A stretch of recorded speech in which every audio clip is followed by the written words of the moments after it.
حد لسه مبتدئ واشترى قص حمام شغالين والنتاية باضت، بس مش عارف النتاية من الذكر فيهم، او مش عارف انه الفرد الحمام. بص يا سيدي، الحمام اغلبه في نظام بيمشي عليه، ده نظام رباني ربنا خلقه عليه، يعني خلقه بطبيعته كده.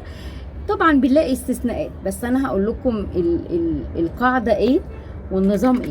النظام ان النتاية بترقد بالليل من الساعة 5 أو 6 مساء لحد تاني يوم الساعة 10 9 11، والذكر بيستلم من 11 لحد الساعة 5 6. طبعا على حسب التوقيت الصيفي أو الشتوي ممكن يقل ساعة ويزيد ساعة، فالنتاية تبقى بالليل، الذكر بيبقى بالنهار.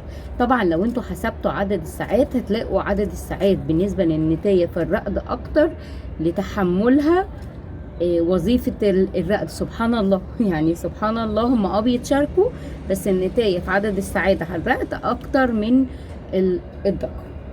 ولاحظوها واكتبوا لي في التعليقات.